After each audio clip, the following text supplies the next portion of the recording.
They used my algorithm to land million-dollar contracts, then quietly erased my name from the accounts.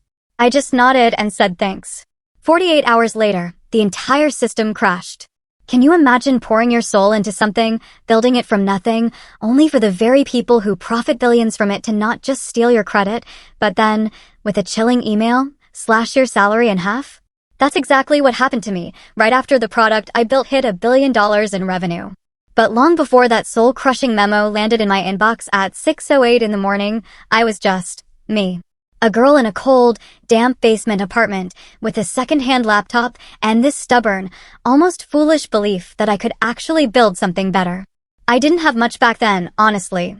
A stack of instant ramen, a leaky ceiling, and this relentless voice in my head screaming about how utterly broken data systems had become. Everywhere I looked, companies were weaponizing AI, exploiting behavior, selling ads, manipulating habits. And I just kept thinking, there has to be another way. I wanted to design something different, something that actually respected people while still understanding them. So, I started small. I spent countless nights mapping out neurologic on a cracked whiteboard, my breath fogging in the cold air, and my days were a blur of writing code that could learn without needing to steal your entire digital life. I called it Novaline. It wasn't perfect, not by a long shot, but it worked. It was a predictive engine that didn't rely on invasive tracking, just pure math, clear intention, and a whole lot of time. Then one Friday afternoon, a message blinked across my screen. Hey Jess, got something for you. Call me. Elena. I hadn't talked to her since we graduated MIT. She was brilliant, gritty, sharp, the kind of person who never forgot who helped her during those all-night coding marathons. Turns out, she was now leading back-end architecture at this rising startup called Aerosync. They were building something big in the AI space, fast, funded, and desperate for a solution that didn't cross ethical lines. I told them about your system, she said when we finally spoke. Blake, the CEO, he wants to meet. I almost laughed. Me? The girl who hadn't seen sunlight in 3 days? But I cleaned myself up, zipped the broken side of my laptop bag, and showed up. The office was sleek. Brick walls, whiteboards covered in potential. They didn't have a product yet, just a promise and a name. That's when Blake leaned forward, his eyes locking onto mine, and said, "You've built something special. Let's build it bigger." And for the first time in months, I felt it, hope. That quiet, stubborn kind. The kind that lives just long enough to be utterly betrayed. But that part comes later. Hope carried me through the front door of Aerosync. After months of solitude and silent screams, I was finally stepping into something that felt real. The team was young, fast-talking, caffeinated. Everyone moved like they were running out of time. The energy was electric, and for a moment, I truly believed I had found a place that would finally value not just what I could build, but who I was. The first week, I was brought on as a temporary consultant. Blake insisted on it being a trial run, though it was clear he already planned to keep me. He'd walk by my desk, nodding in approval, sometimes dropping lines like, "The board's already excited about what you're building," or "Let's get you locked in soon." Then, 3 days later, he asked me to step into the conference room. Blake Thurston had a natural charisma. Sleek suits, soft voice, always calling people by their first names like they were lifelong friends. I walked in with a notepad. He handed me a folder. "Your full-time offer," he said, leaning back casually. "We're ready to bring you into the fold officially." The contract was clean, high salary, stock options, a fancy title, Director of Cognitive Systems. It should have felt like everything I'd been working toward, and yet, something tugged at me. I flipped to the final page. There was no mention of intellectual property. No clause about prior inventions. No clear language on tech ownership. I hesitated. Blake watched me carefully, then smiled. "Something wrong?"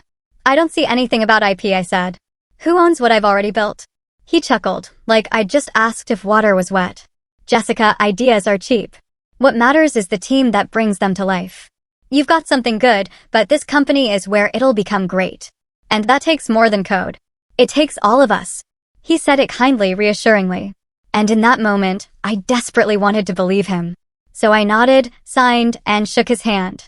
But that night, after the buzz wore off and the city lights dimmed into quiet, I sat at my kitchen table and stared at the contract again. Something still felt off. I pulled out my old hard drive, the one with every iteration of Novaline, every log file, every Git commit. I checked timestamps, version dates, submission trails. They were mine. All of it. Built before Aerosync. untouched by any contract. So I opened my laptop, logged into the US Patent Office, and submitted my official application. Jessica Harper, sole inventor.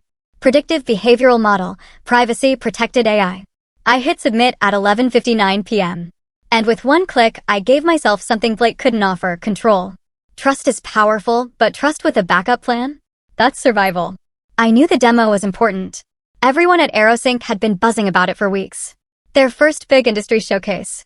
Blake called it our moon landing. I worked 12-hour days, tightening the logic, optimizing the behavioral feedback loops, even helping craft the pitch deck when no one else could explain the math behind the model. But when the internal invite for the demo event went out, my name wasn't on the list of speakers. I assumed it was a mistake. A logistics thing. Someone would fix it. No one did. So I went anyway. I took a back row seat in a cold, dark conference hall, filled with hundreds of venture capitalists, reporters, and tech leaders. The Aerosync logo beamed across a massive screen, and then Blake stepped on stage, smiling, confident, casual in that curated way founders perfect. He was followed by Madison Chin, the new head of product. I'd barely spoken to her outside of emails. She hadn't touched a single line of Novaline's code.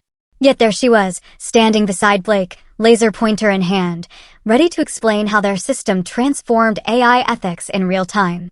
The screen changed, slide after slide, algorithm flows, diagrams, visuals I had drawn in my apartment at 2 a.m. months ago. My framework. My logic. No mention of me. Not a word. I sat there, frozen, gripping the conference badge around my neck like it might anchor me to something solid. People clapped. Cameras flashed.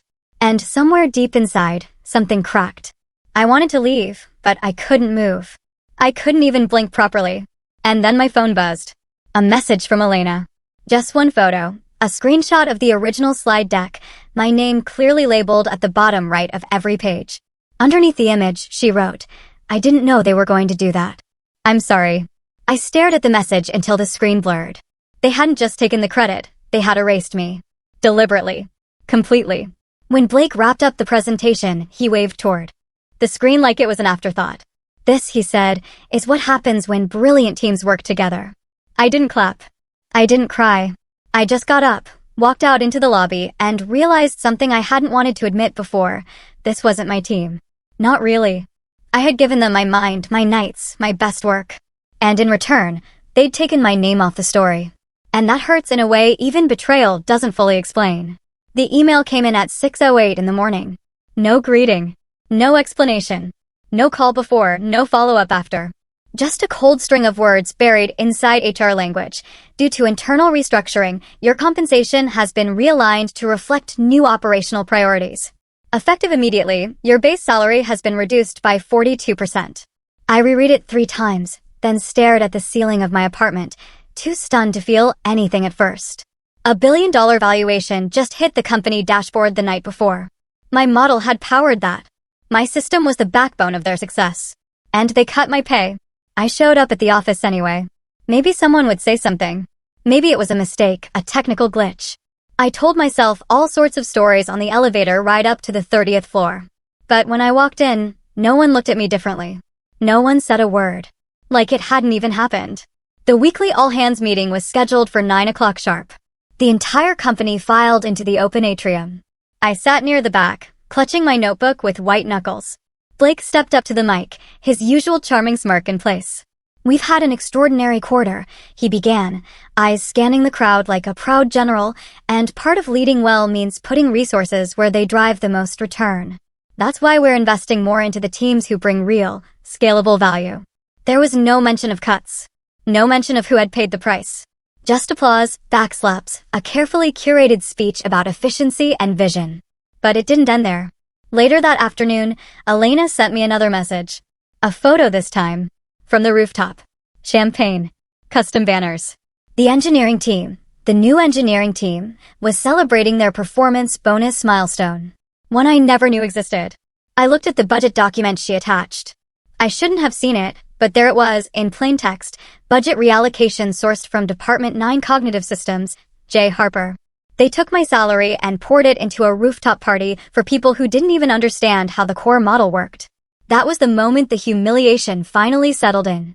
Not loud or dramatic, but sharp and cold, like standing in the rain in your best dress and realizing no one's coming for you. I wasn't invisible. I was disposable. And the worst part? They didn't even care enough to lie to me in person. They let the system hit send. I used to be in every meeting, product syncs, strategy calls, late-night war rooms when a system bug sent everyone into panic mode.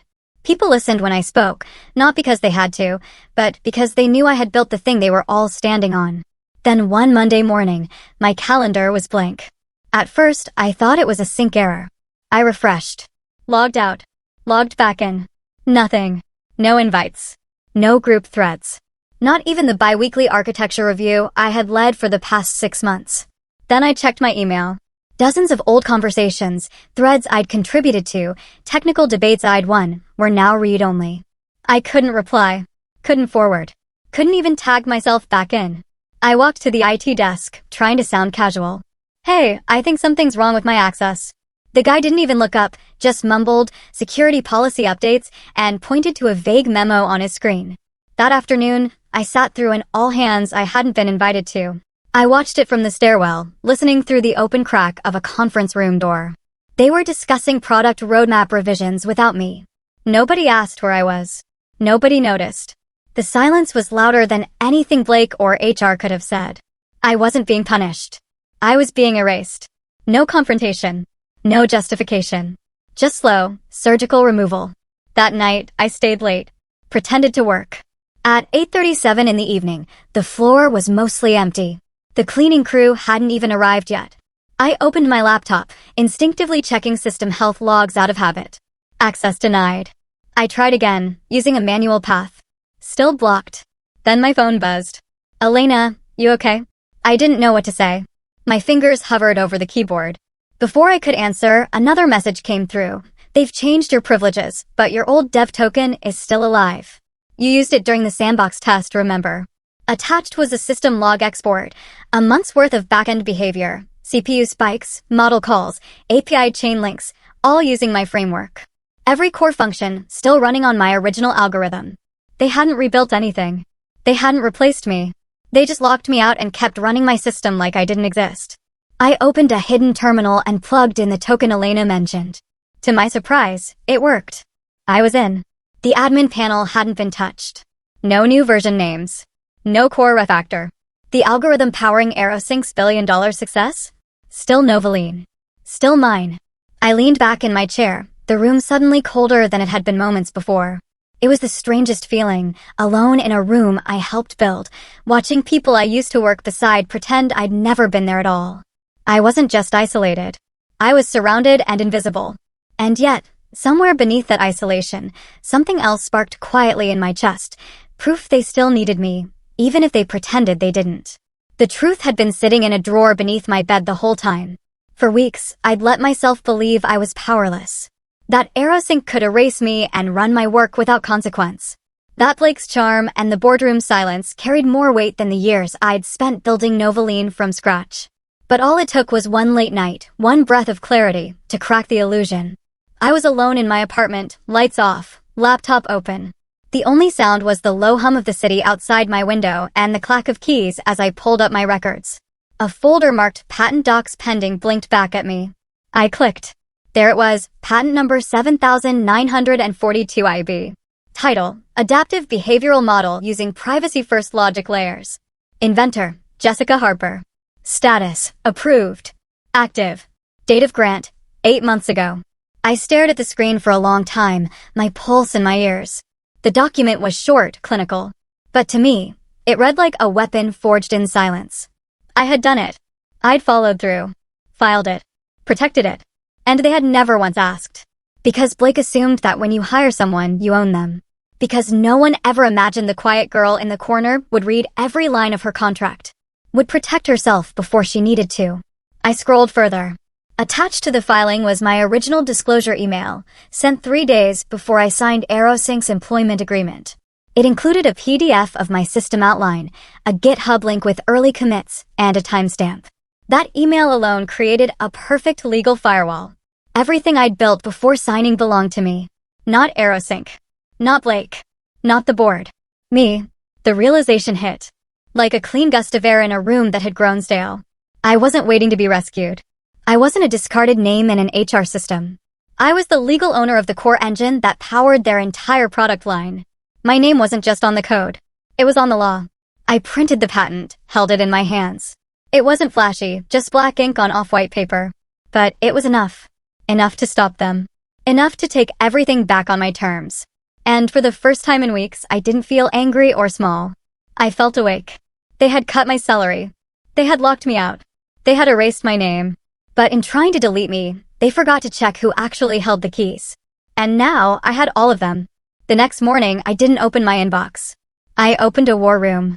I walked into an old co-working space I used to frequent, now almost deserted except for a few night owls and burned-out coders. I sat up at the far corner table, plugged in my laptop, and pulled out the patent printout. The ink still smelled fresh. Then I made the first call. To Daniel Roth, a soft-spoken intellectual property lawyer who looked more like a philosophy professor than legal counsel. We met briefly 2 years ago when I attended a privacy law seminar. He remembered me instantly. "Jessica," he said, "you built something big, didn't you?" "They built an empire off my name," I replied. "I need to stop them from selling my invention. I have full documentation. The patent was granted 8 months ago." "Send it all," he said calmly. "This will take precision, not drama." By noon, I had a draft of the cease and desist.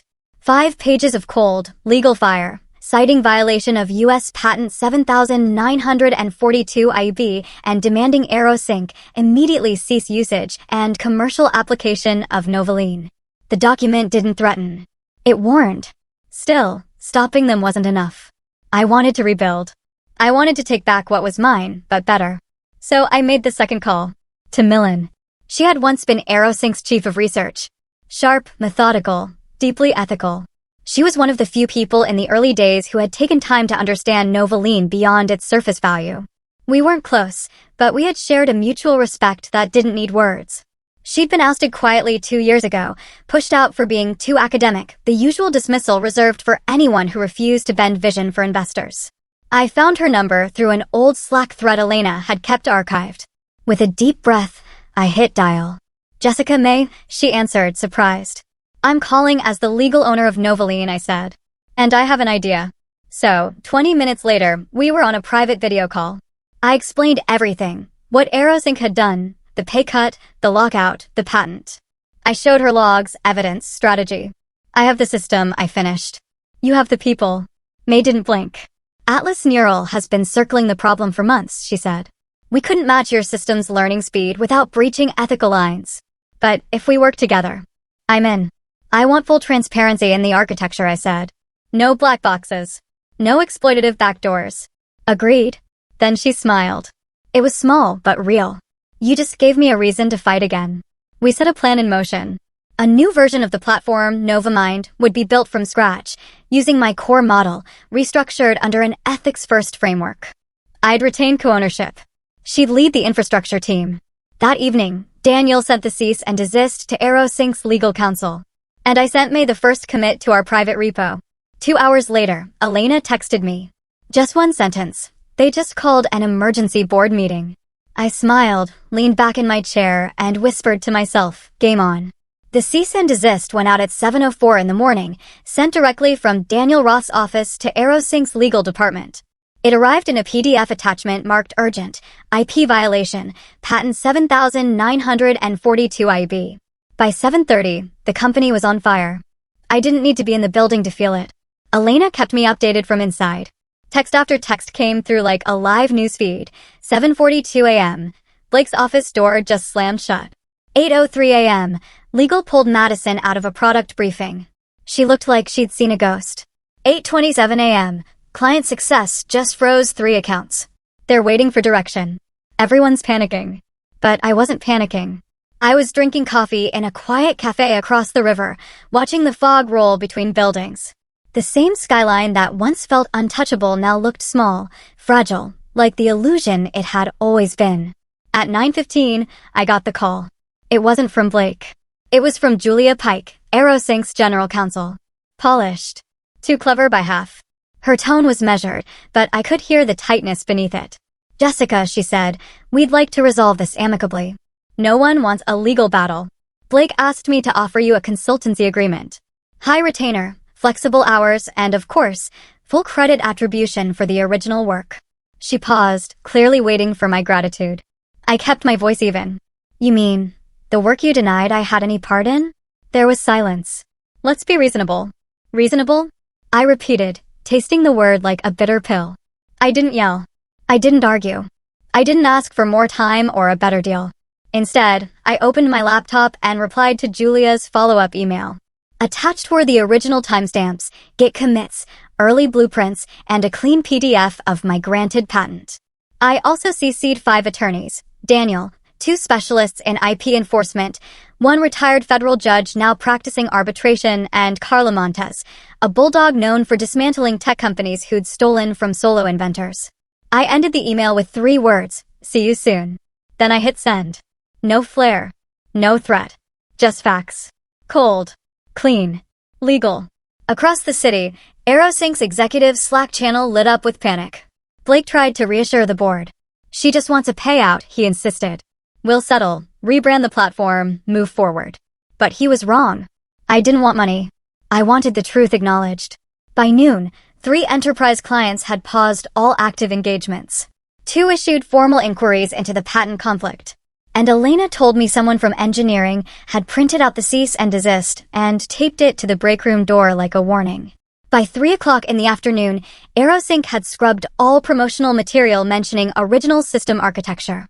Their website went into soft maintenance mode. And Blake? He still hadn't called. Because he knew there was nothing left to say. I'd played by the rules. I'd waited. I'd given them every chance to fix what they broke. But now I was done playing. And the silence I gave them in return was louder than anything I could have said. The ballroom at the Conrad Hotel was packed. Every seat taken. Every eye forward. And every badge bearing the logo of someone who once ignored me. I stood just behind the stage curtain, fingers cold despite the heat of the overhead lights. Across the stage, the Novamind logo glowed, sleek, modern, framed in soft blue and silver. Beneath it, ethical intelligence reimagined. We had spent weeks refining that tagline. Now it was real. Millen appeared at my side, clipboard in hand, nerves well hidden beneath her quiet intensity. She leaned in. You ready? I looked at her and smiled. I've never been more ready. And I meant it. When we stepped onto the stage, a hush fell over the crowd. Millen opened with her usual directness, no hype, no theatrics. She introduced Novamind as the first commercially viable, privacy-forward AI infrastructure with verified ethical compliance. She laid out performance specs, privacy controls, transparency features, all backed by data. Then she turned to me. And now I'd like to introduce the mind behind Novamind. The original architect. The inventor of the framework that changed everything. It took me a moment to move. Applause began, soft at first, then swelling, pouring over me like something tangible. I stepped forward, breath catching in my throat. It wasn't just the crowd or the lights. It was everything beneath it. The years alone at my kitchen table, the silence after the salary cut, the erased credits, the betrayal. All of it gathered behind my ribs like pressure held in too long. And now it burst. I walked to the podium. I didn't plan to speak. I began, my voice steadier than I felt, because for a long time, I didn't think I'd ever be allowed to own my work again. But today isn't about revenge. It's about rebuilding. About showing that innovation doesn't have to come at the cost of trust. Behind me, the screens shifted to live system performance charts, Novamind running 10 times faster than anything AeroSync had ever produced, using a fraction of the resources, with zero data compromise. A whisper ran through the room. In the front row sat Riley Grant, CTO of Vanta Systems, one of AeroSync's biggest legacy clients. For months, they had been Blake's prized account, used in every investor pitch. Now Riley was scribbling notes. I didn't think much of it until the break. Backstage, one of Atlas's project managers, Theo, rushed in, holding a signed document. His voice shook with disbelief. Vanta just inked a full systems migration, effective immediately. What? I asked. He laughed. They're pulling out of AeroSync entirely. We just landed a $14 million contract. My breath caught. May stepped beside me again, a rare glint of emotion in her eyes. They came for the ethics, she said. They stayed for the speed. I turned away from the chaos, from the cameras and flashing screens, and looked at my own name on the welcome banner, Jessica Harper, co-founder, Novamind. It was there. Bold. Undeniable. And for the first time in years, I wasn't fighting to be seen. I was exactly where I was meant to be. I closed my eyes for a moment, just long enough to feel everything lift. The shame, the doubt, the silence. All gone. Replaced by something louder. Something true. 3 months after the Novamind launch, the penthouse floor of the old Aerosync building belonged to us. Atlas Neural had closed the acquisition in record time. The headlines called it a strategic merger, but we all knew the truth. Aerosync collapsed under the weight of its own arrogance, and we had quietly moved in to claim the ruins. Not out of vengeance. Out of vision. I stepped out of the elevator onto the 35th floor. Once Blake's kingdom, now just a beautifully lit space with polished concrete floors and floor-to-ceiling windows. The same floor where he'd cut my salary, reduced my value to a line item, and pushed me out with a smile. Now it was my office. My name on the door. My team filling the workstations. And my system, Novamind, running at the heart of every project across 2 continents. I moved to the window, fingers grazing the edge of the glass desk, taking in the view that had once felt like a world just out of reach. The skyline hadn't changed, but I had. Behind me, Theo, our project manager, stepped in, clearing his throat softly. "Hey Jess," he said, "you might want to know. Blake Thurston's downstairs. Security says he's asking to speak with you. Just 5 minutes." I turned slowly, eyebrows raised. "He used my name?" "Exactly," Theo said. "Said he just wants a conversation. Quiet. Off the record." For a moment, I said nothing. The room was quiet, but not heavy. "Should I send him up?" Theo asked. I shook my head. "No." He nodded once and turned to leave. But I stopped him at the door. "Actually," I said, "tell him something for me." Theo turned back. "Sure." I smiled gently, but with the weight of everything that had come before it. "Tell him," I said, "compensation's been realigned." Theo chuckled, the kind of quiet laugh that knows the whole backstory. "Got it." As he left, I walked toward the bookshelf where the framed copy of my patent now sat beside a newer one, Novamind Adaptive Ethical Framework version 2.1, signed by both May and me. Outside the window, the city moved on. Deals were being made. Products launched. People climbed ladders, some honestly, some not. But in this moment, in this room, I felt no bitterness. No hunger for revenge. Just something cleaner. More lasting. Honor restored. I had reclaimed everything they tried to take. My name, my legacy, my seat at the table. Not by screaming. Not by breaking the rules. But by being better. Smarter. Unshakably patient. The kind of woman they'd never see coming until it was too late.